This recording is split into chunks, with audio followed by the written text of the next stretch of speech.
So ladies and gentlemen, this is a moment so many of us have been waiting for.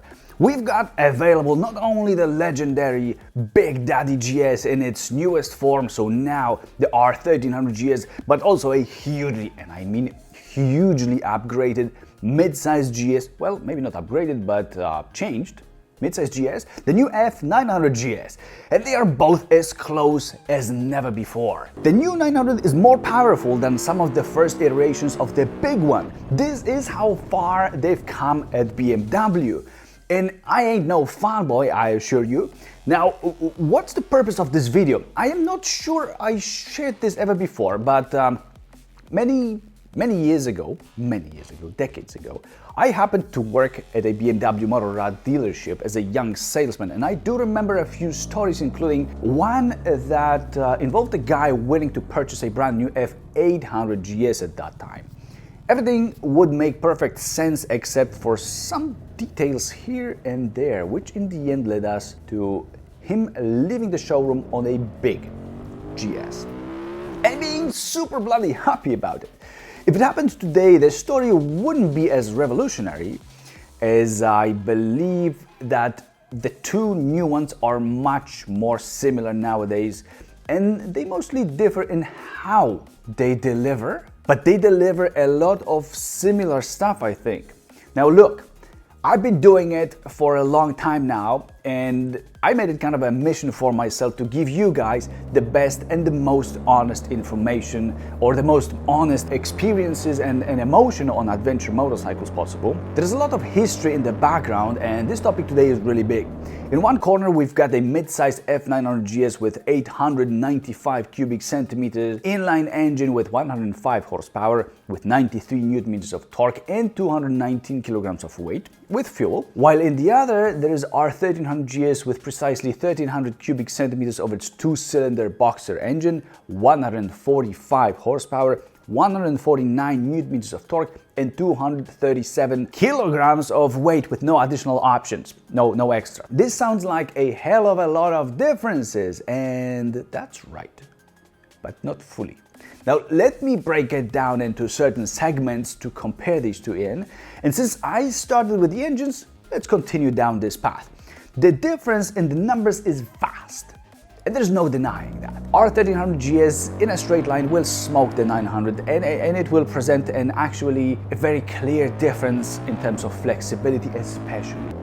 It's a beast that will do great also on a highway, where it will pull away instantly at any speed with not much effort at all. The 900 won't be able to do that at higher speeds, but at lower speeds, where other factors matter too, it makes the differences less visible, and despite the 1300 still coming up on top in terms of acceleration times, etc., the feeling of acceleration on the 900 isn't that much behind, in my opinion. Facts are facts, but what matters the most is our feelings. And the 900 in this newest version is a really capable and aggressive player, especially in its dynamic riding mode that is an option for you to buy as a part of the pack. A thing I believe contributes to that is the sound of its stock now Akrapovic exhaust that adds to that excitement in an, I would say, undeniable way.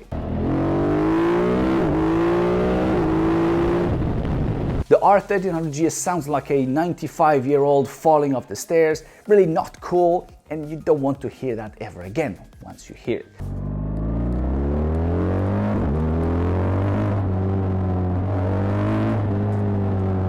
Put an aftermarket exhaust on it, and it will just become a fat 95-year-old falling down the stairs. Not much better, I would say.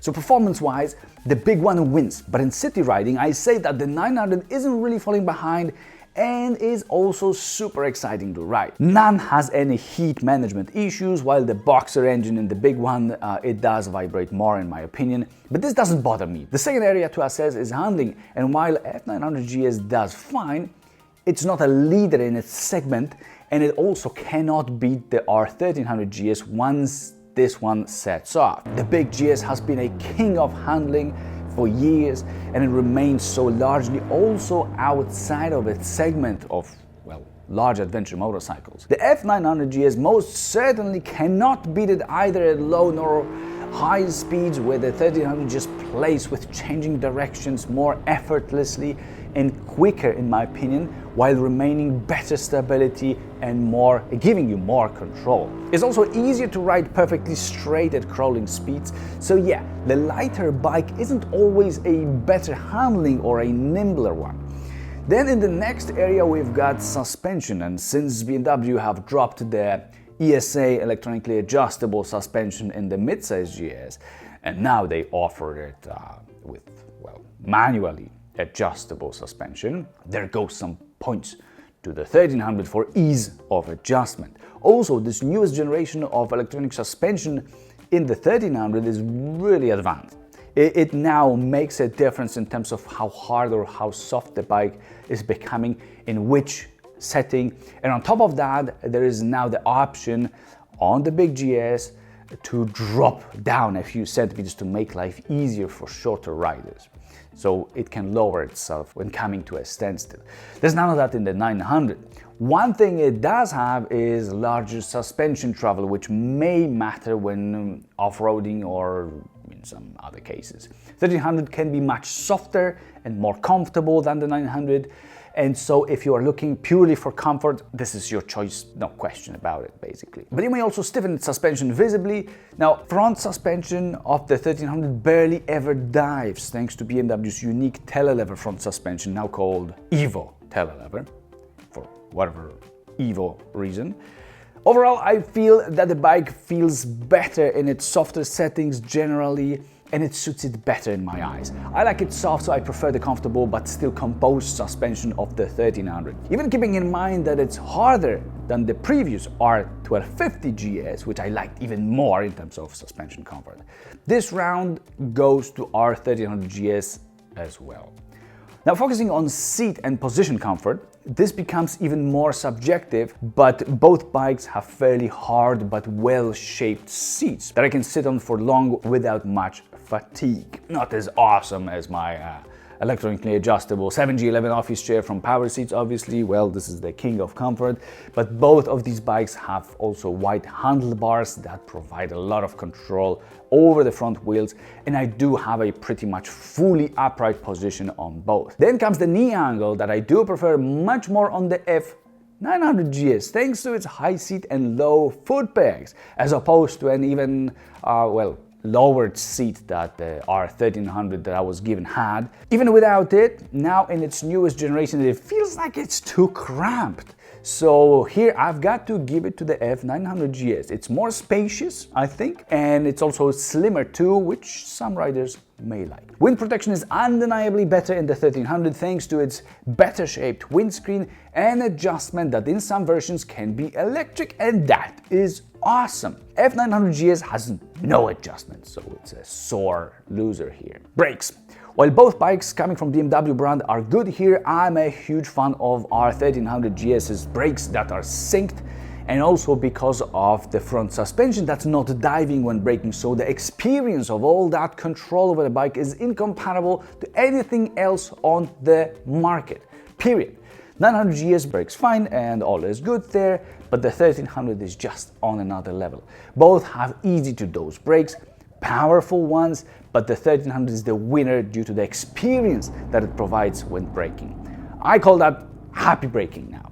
The next thing to assess is drivetrain, which in F900 GS is a chain, and in the R1300 GS is the famous driveshaft that I'm a huge fan of. It works flawlessly, is basically maintenance-free, and so it's always my personal preference. Yes, it is heavier. If it breaks, it is a bigger issue, but if it doesn't, well, you can forget about this part at all. I am into that myself. Fuel tank of the new F900 GS carries up to 14.5 liters, while the 1300 has 19. A fun fact, it's half a liter less in the new 900 than in its predecessor, and it's 1 liter less in the 1300 than its predecessor. What matters is the range, and with 30% more fuel, the 1300 is a winner here again. Let's now get to the weight category, where F900 GS scores after achieving really impressive numbers. Low numbers, so 219 kilograms of weight with fuel against 237 kilograms of the big R1300 GS. It is 18 kilograms of difference, and you won't feel them when riding thanks to the 1300's agility, but when stationary, you may. However, then on the other hand, the 1300 is a lower bike, especially when it lowers yourself, if it's equipped with the right height adjustment, whatever technology it's called. Still, undeniably, it is a large difference on paper that, for example, when off-roading and supporting yourself with your legs may mean something. Still, I would say it's all about the center of gravity, but I'm unable to verify what it's like for these two in some extreme conditions, so I'm just giving it to the 900 based on numbers purely.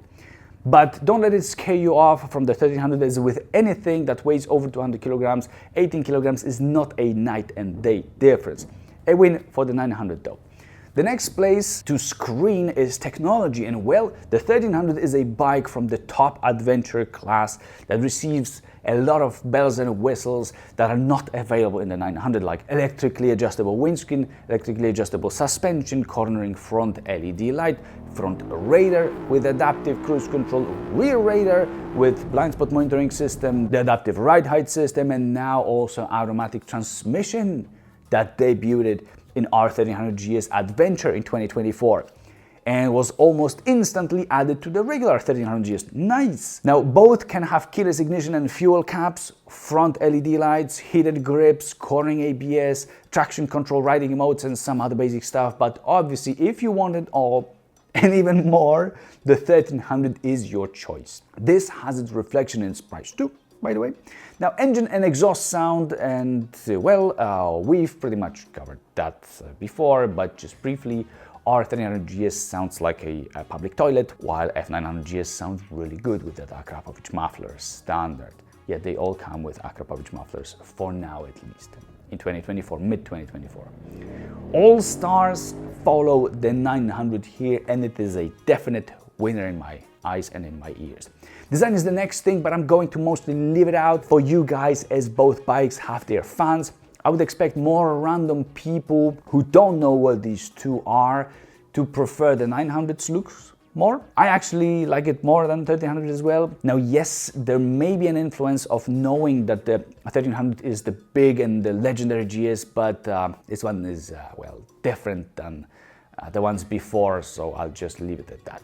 Price-wise, in my country, the new R1300 GS has become significantly more expensive than it used to be. It's at the same time 45% more expensive in its base form than the base F900 GS, which is already unreasonable and makes it a luxury item that, again, let me say it, delivers a lot of the same as the 900, just differently. And it's not about them both having two wheels and being able to carry you from point A to point B. I mean that they provide a lot of good, valuable experiences and excitement. I believe that to many people the 900 will make so much more sense, even just because of the price reasons. Then adding the options that I would want on either of these two, and that I expect that most examples will have in real life when being ordered later on, the 900 will get pretty close to the 1300's base price, while the 1300 will shoot into the sky. Then the price difference becomes even more than 50% at even higher numbers. Now this is ridiculous. This is getting ridiculous. Which one provides better value for money? Well, it depends on your expectations, as if you want a good bike, that's it, then the 900 will likely give you a lot of the same for much less. If you want it all and care about luxury, image, and having it all, R1300 GS will be a better choice, as you will get a lot of stuff unavailable in the 900. Do those things make a difference? It depends on your approach. If you want just to check the next items, yes, then they make a difference. If you just want to have fun riding,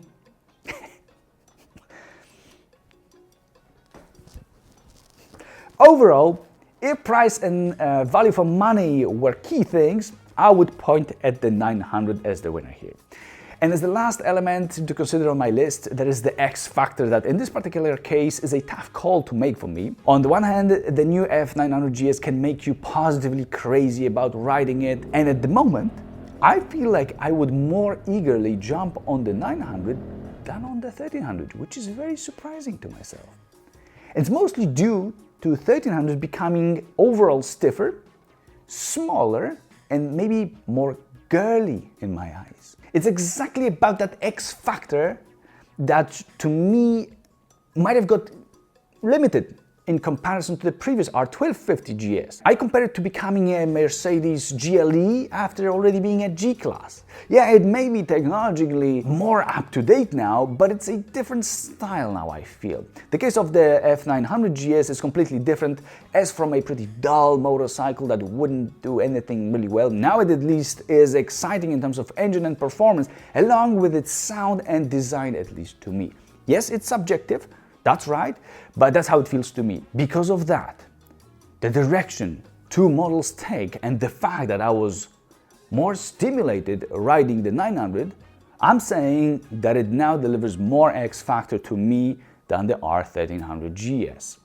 So the conclusion is rather complicated and confusing in the end. Knowing what they are, I would go with the 1300 because of the image, because of the comfortable suspension, more power still in the end, and electronic gadgets like the windshield and suspension adjustment. I suppose that if I didn't know what they were and just rode them, it might have been very different. And I would appreciate the craziness of the new 900 that is so much different, in my opinion, to the outgoing 850.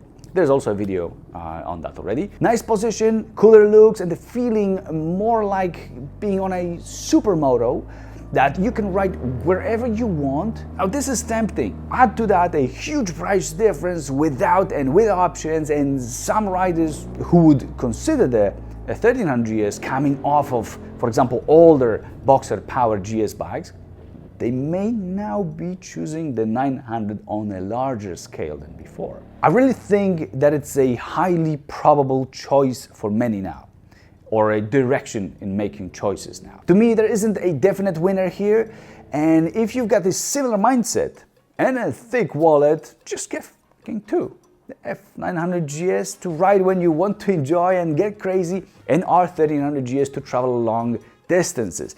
And now I suggest that you head to my full honest reviews of both of these bikes to see all that in detail. See you there.